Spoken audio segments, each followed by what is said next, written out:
Hey everybody, just got off work, driving home, had some thoughts, thought I'd share them. I posted on Facebook the other day that all lives matter.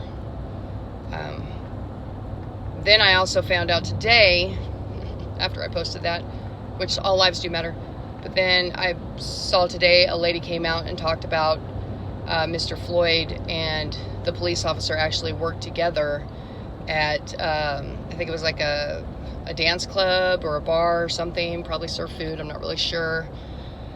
And I was like, okay. And then last night I look up on ZipRecruiter, Indeed, those were the only two I looked up, that they are hiring protesters. From my understanding, these protesters that are getting hired from Soros, they're getting paid really good money, like I think it's $1,000 a day, something like that. Are these bond paid for protesters the ones that are burning things down? Are these the ones causing a lot of the chaos? Because I know there's going to be a lot of people out there that are unconscious going to be jumping to it because it's going to be that racial thing. I've seen this all my life. I've seen people think that there's a true separation. I know that there are bad cops out there. I'm well aware of it.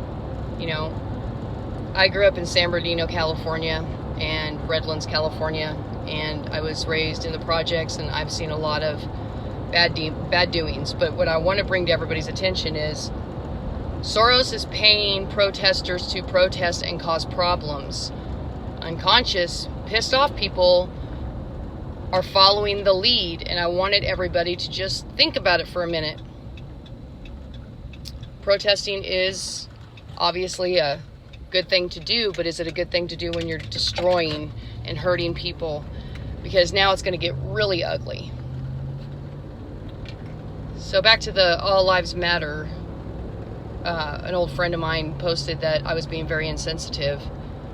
I don't understand why that would be considered insensitive, because there should be no reason to think that all lives don't matter, and I'm not really sure why this has to be what people are going to make this out to be, a color thing. And I'm starting to think, guys, that this all might be an illusion, that it didn't really happen that way. Something else to think about. How can you say you can't breathe for up to 8 minutes with somebody's knee on your throat? I mean, isn't that impossible? I'm not a doctor, but just thinking about it is like, we know he worked with the police officer for years, and he was still able to talk with a knee in his throat for minutes upon minutes. Something about this just does not seem right, and I do these videos in hope that, it'll wake somebody up. And maybe you guys have more time to do more research on it, and you can comment and tell me what your thoughts are. But something's not right about this. I love you all. I hope that you're finding ways to de-stress and finding ways to be kind. It's very hard to do because we're all stressed out with these uncertain futures, these uncertain timelines. Who knows? We all have a pretty good idea of what's coming. I do want to say, don't get the vaccine. Don't get the test. And make sure you have some food in your house. And I wish everybody well. More videos will come. If you have any comments, please leave them below.